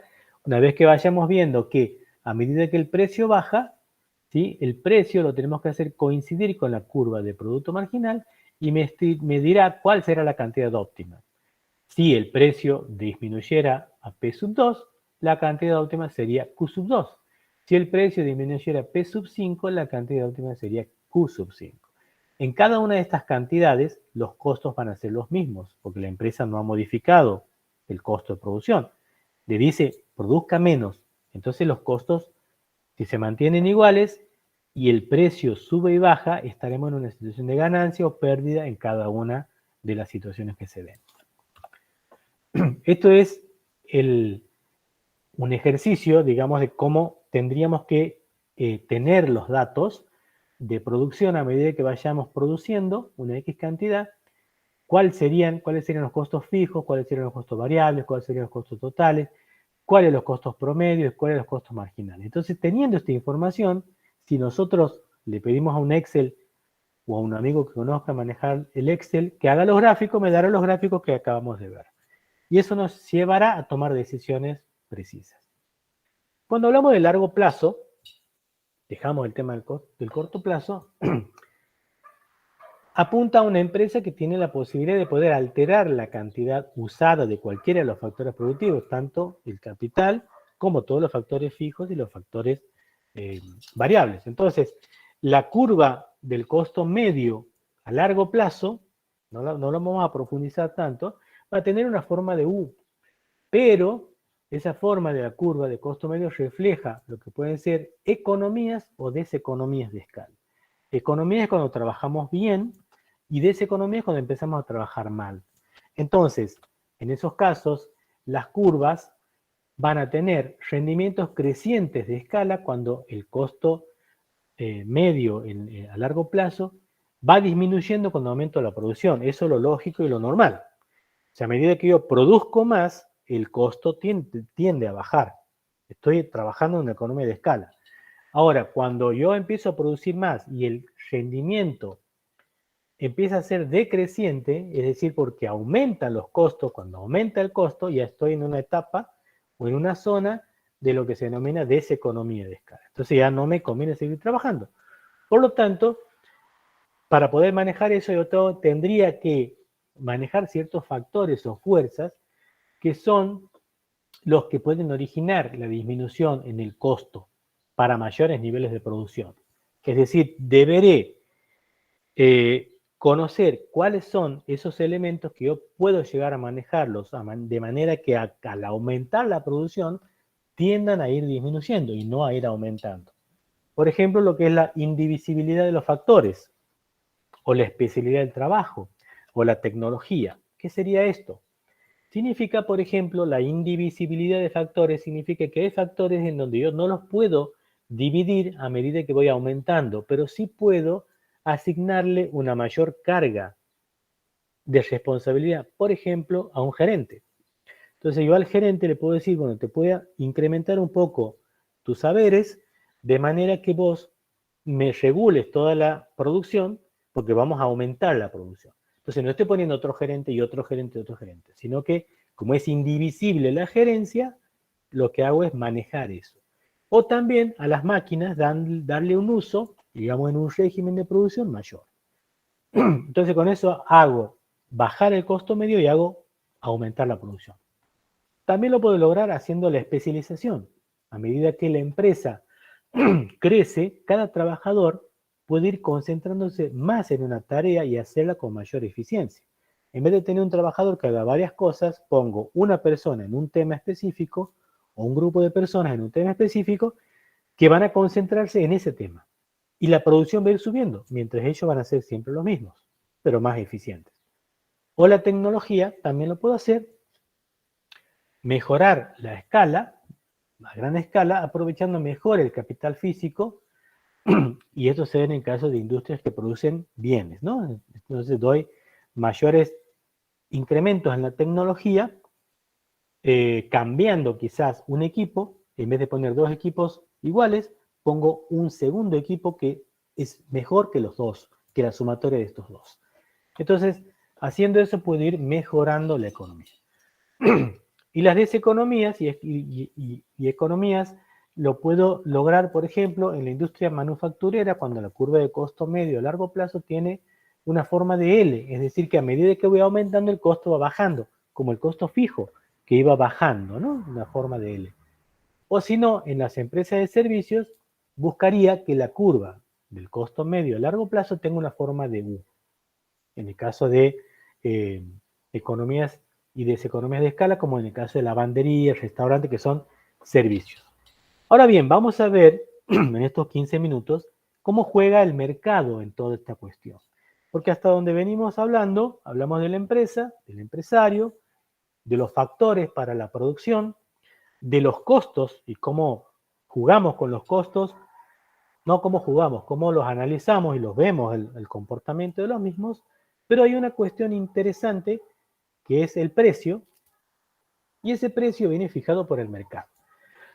Ahora bien, el mercado no siempre es como nosotros creemos. Hay diversas estructuras de mercado. Son esas estructuras de mercado o los mercados son las decisiones que toman las empresas y los consumidores que son diferentes según el tipo de mercado donde operan. Es decir, una empresa y un consumidor actúa de manera diferente según el tipo de mercado en el que se encuentra. Por ejemplo, en algunos casos, las empresas pueden decidir sobre la cantidad del bien que van a ofrecer. De alguna manera están influenciando en el mercado colocando una cantidad determinada del producto. Y eso hace que el precio pueda venir determinado también por la empresa. Si esa empresa es la única que provee ese bien, estaríamos ante un monopolio. Por lo tanto, la empresa regula el precio, regula sus ingresos, regula la cantidad, pero el consumidor no tiene otra opción que tomarla, porque es la única que provee de ese bien. Y otros casos pueden ser en donde los consumidores son quienes decidan la cantidad que demandan, en función del precio. Entonces, si el precio está muy alto, la empresa ha fijado un precio alto, los consumidores, que no es el caso de Argentina, pero en otros países sí, actúan como en complot, si se quiere, se ponen de acuerdo en no comprar un determinado bien hasta que el precio baje. Ley de oferta y demanda. Entonces, dependiendo de la situación del mercado, esos ingresos y esos beneficios que va a percibir el empresario van a variar. Cuando se altera el precio del mercado, los efectos que sufre la empresa que decide modificar el precio serán distintos según el tipo de mercado donde actúa la empresa. Así es que vamos a tener mercados del tipo de competencia perfecta y mercados del tipo de competencia imperfecta. Vamos a verlos aquí detenidamente, pero rápidamente. Cuando tenemos muchos vendedores y muchos compradores, tenemos lo que se llama competencia perfecta, en donde los vendedores no pueden influir sobre el precio. Imagínense, tomate. Tomate, hay tantos productores de tomate en la Argentina, o en Santiago, o en Catamarca, o en Tucumán, que no pueden influir en el precio del tomate. Y hay tantos compradores que tampoco pueden influir en el precio del tomate. Entonces se fija por la oferta y la demanda. Entonces ese precio queda fijado en un mercado de competencia perfecta. Hay otros casos en donde también puede haber lo que se denomina competencia monopólica, en donde puede haber productos que están diferenciados en sí, pero no hay tanta producción, o sea, no hay tantos oferentes como el caso de los tomates. O panaderos, que puede haber muchos. Competencia monopólica puede darse en el caso de bienes que pueden ser, por ejemplo, algún producto en donde sea parecido de uno con otro, puede ser, por ejemplo, shampoo. Entonces, no hay muchos fabricantes de shampoo como panaderos o como fábricas o como productores de tomate, pero que de alguna manera compiten entre ellos, digamos, para poder ofrecer el producto y lo hacen diferenciándolo. El shampoo no es otra cosa que un detergente, químicamente hablando. Entonces lo que le ponen es ceramida y qué sé yo, un montón de cosas, olor a tal cosa, color al otro, que la caída de la caspa, que el pelo, no sé qué, lo diferencia, pero el shampoo sigue siendo el shampoo. ¿Sí? Entonces, ese sería un caso de competencia monopólica. Que cuando son pocos, pueden hasta incluso ponerse de acuerdo en un precio. ¿Sí? Como puede ser, por ejemplo, las empresas de teléfono, de servicio de telefonía celular. Son 3 o 4 que entre nosotros, digamos, no compiten entre ellas. Más bien se ponen de acuerdo cuando sale la campaña de una, sale la campaña de otra y sale la campaña de otra. y los clientes se van de una a otra, migrando, vuelven, terminan después en la misma que han iniciado, porque es así. Entonces, es como que se ponen de acuerdo. Después tenemos otros casos en donde los vendedores son pocos, y se llama también eso oligopolio, y donde el vendedor es uno, y se llama monopolio. En estos casos, en donde el vendedor es uno, él puede fijar la cantidad de venta y el precio de la venta. Cuando son pocos, se pueden poner de acuerdo y formar una especie de cártel o cartel, para no confundirlo con el cártel de las drogas. Un cartel es un acuerdo entre 2 o 3 empresas y fijan precios, ¿sí? Entonces, tenemos los casos en donde tenemos muchos y pocos, ¿no? Entonces, en cada situación, el empresario tendrá posibilidades de poder regular sus ingresos en función de fijar o no el precio, si lo permite el mercado, y si no, permitirlo, o si no, hacerlo en función del precio que está fijado por el mercado. Entonces, todas estas estructuras son modelos que permiten comprender mejor cómo funciona el mercado. Por lo tanto, ¿qué características tenemos en la competencia perfecta? En donde hay muchos oferentes y muchos demandantes. Primero, que hay una atomización del mercado. Significa que el mercado se ha como pulverizado. Ustedes han visto que últimamente cuando usamos el alcohol que lo pulverizamos, en realidad lo que hacemos es un atomizador. Vamos a comprar un atomizador para alcohol. La gota de alcohol se multiplica, o se divide, perdón, en miles de gotas. Se ha atomizado. Bueno, aquí pasa lo mismo. La unidad de mercado se atomiza.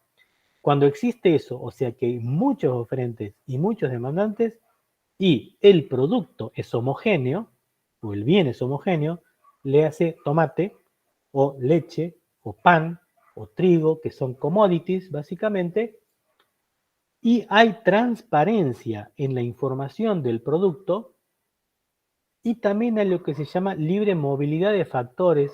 Significa que los factores productivos que yo puedo tener para producir tomate, puedo orientarlos a producir, no sé, zapallitos, me permite todo eso. Estamos en una presencia de un mercado de competencia perfecta. No los hay muchos. Sí, como ejemplo ponemos el caso de los commodities.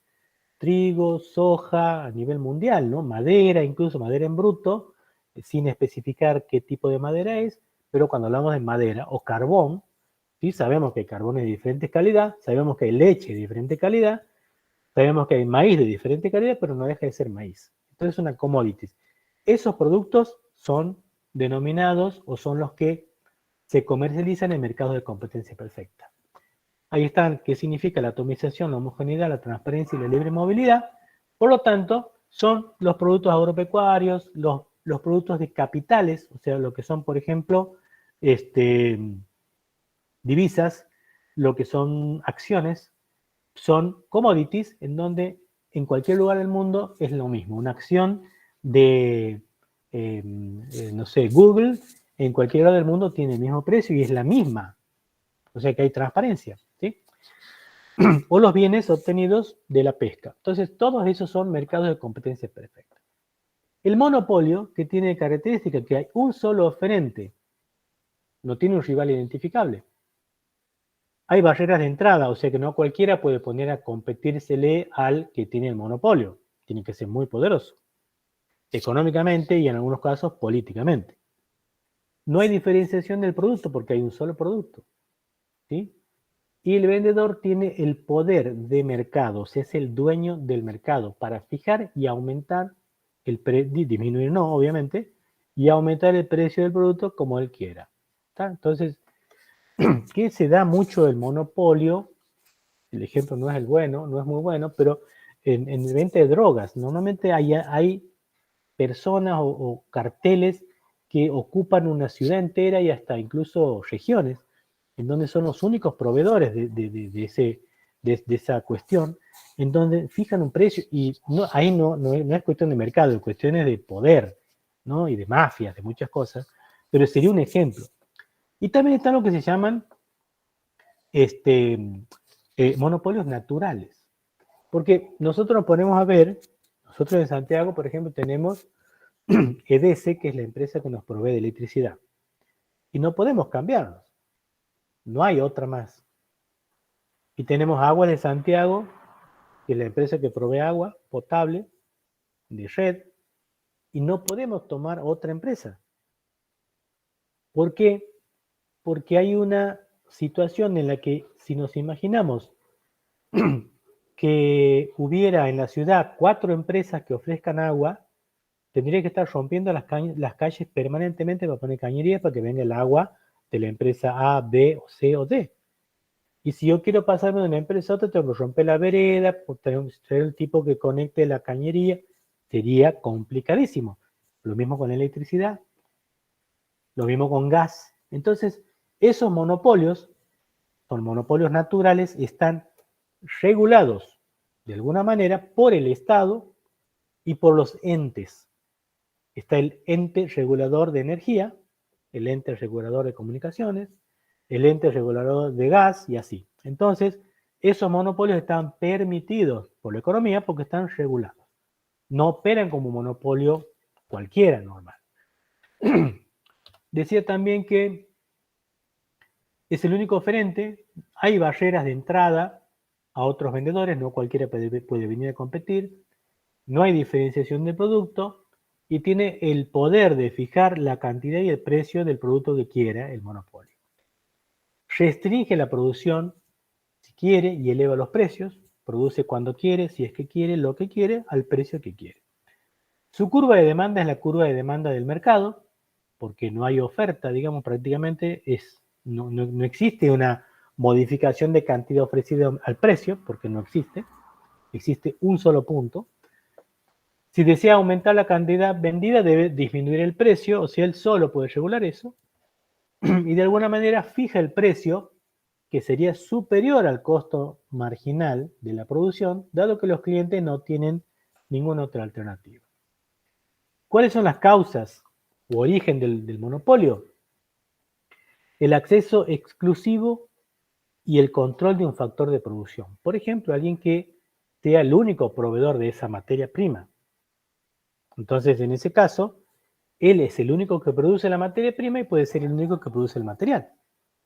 A no ser que se dedique a venderle a varios la materia prima, pero de alguna manera va a ser el único que vende materia prima.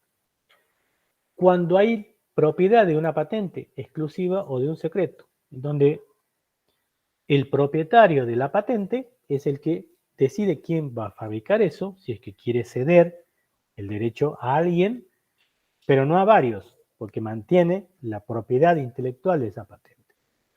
O cuando hay una franquicia legal, que sería un monopolio legal, que sería lo que nosotros vemos que es un monopolio regulado, o lo que sería un monopolio natural, o el monopolio fiscal, que en este caso ha sido, por ejemplo, de la provisión de vacunas, monopolio entre comillas, porque no hemos pagado nada, ¿sí? Pero es el Estado el que asegura la provisión de algo y después desregula para que uno lo pueda comprar en farmacias, ¿sí? O cuando hay una existencia de una economía de escala en donde también hay un dominio, digamos, sobre el mercado gracias a esa capacidad de economía. ¿Qué monopolios naturales tenemos? El gas, el agua, el transporte urbano. Generalmente puede haber en una ciudad varias empresas que trabajan, pero ponen un precio estándar del boleto. Y en algunos casos, Santiago, por ejemplo, ha tenido hace un tiempo una sola empresa que era ERSA, que hacía todas las líneas de transporte de pasajeros. Después empezaron a resurgir unas que habían cerrado anteriormente. Correos, ferrocarriles, combustibles pueden ser monopolios o no, en algunos casos, ¿no? Competencia monopolística, en este caso hay muchos oferentes, hay una diferenciación del producto, no hay barreras de entrada a otros vendedores, el vendedor tiene cierto poder de mercado para fijar un precio, pero hay otro que le compite que puede agarrar otro segmento del mercado. Venden productos similares, pero no idénticos, como les decía el shampoo, o un jabón líquido para ropa, son iguales. Varía el color, varía, qué sé yo, el olor, esas cosas. Y cada empresa es capaz de diferenciar su producto de la competencia actuando como un monopolista de una marca. Puede diferenciarse y eso le permite a la empresa un grado de control y poder sobre el precio. Se puede hacer una línea para adultos, por ejemplo, no sé, de ropa, o una línea para gente con exceso de peso de una ropa, se convierte como en monopolio de ese tipo de productos. Pero sigue siendo ropa, indumentaria.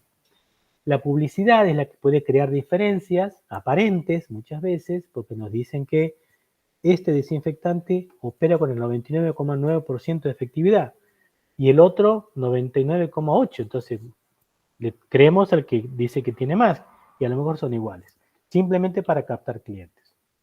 Y en el oligopolio existen pocos oferentes. Es muy parecido a la competencia monopólica, pero son pocos oferentes. Puede haber algunas barreras de entrada a otros vendedores, puede haber diferenciación del producto, pero normalmente no hay tanta diferenciación, que puede ser, por ejemplo, el caso de los autos, el caso de las naftas, son muy pocas las empresas, y el vendedor puede influir en el precio del producto, pero el precio depende de lo que hagan también los demás vendedores, sus demás competidores. El caso de la nafta, por ejemplo, en donde vemos que son 5 o 6 empresas en Argentina que tienen marca, y después hay otras más que venden bandera blanca, que venden mezcla de naftas, pero son 5 o 6 que de alguna manera tienen un precio muy similar entre uno y otro, y a lo mejor una te da un precio más alto por unos beneficios que te da. Eso nada más. En el oligopolio el producto puede ser homogéneo, hay independencia estratégica en donde cada empresa puede influir en las decisiones de los competidores y puede generarse o no una guerra de precios que no se da en nuestro país. También puede haber lo que se llama colusión o cártel, en donde se fijan precios, como lo ha hecho la Organización de Países Exportadores de Petróleo, antes de la guerra de precios, en donde fijaron un precio del petróleo a nivel internacional y es lo que vale a nivel mundial. Bueno, ¿los celulares entran acá puntualmente, o no? Me parece haberlo entendido que hablaba de competencia monopólica en las compañías celulares. no, ese sería más un oligopolio, porque el servicio es similar. Y hay 2 o 3 empresas en la Argentina, digamos, Personal, Claro y Movistar, que son las 3 que operan en el mercado y tienen una porción del mercado cada una. Entonces, no es que compiten entre sí. Para mí actúan de acuerdo, pero para la gente es como que una es mejor que la otra. Y uno termina comprando el servicio de uno y después vuelve al otro. Yo mismo me he pasado de Claro a Personal y después vuelto a Claro, porque he visto que me convenía más Claro. A mí, Le preguntaba por mi porque consumo. me parece que cuando estaba hablando al principio, cuando definió el concepto de competencia monopólica, me parece que lo había puesto como ejemplo y yo entendía que era un oligopolio, por eso le consultaba. No me había quedado esa duda. Sí, podemos leerlo, lo vamos a leer para ver bien, porque algunas que se pueden llegar a confundirse entre la competencia monopólica y el oligopolio, ¿no? Algunos libros dan unos Con el shampoo ejemplos y en otros libros claro, se cruzan. ¿Cómo? las heladerías también entrarían en el oligopolio, por ejemplo.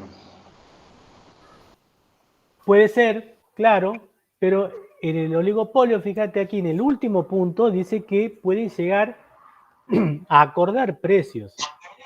Y las heladerías, generalmente todas pueden tener un costo similar de producción, pero una se destaca porque es artesanal y la otra se destaca porque es industrial.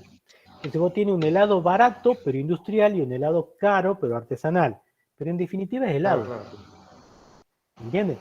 Ahora, si todos fueran similares, pueden llegar a un precio similar porque los costos son parecidos. Ahora, si tuvieran costos diferentes y se ponen de acuerdo, sería así un oligopolio.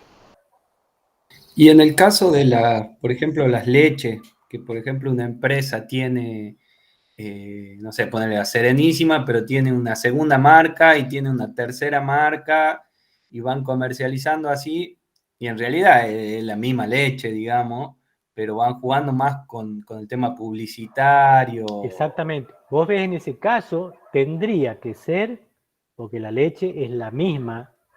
Vos sacas de una vaca de Santa Fe, de una vaca de Buenos Aires, una vaca de Córdoba, hace un análisis y la leche es igual, ¿sí? Pero ¿qué pasa? se comportaría como un mercado de competencia perfecta.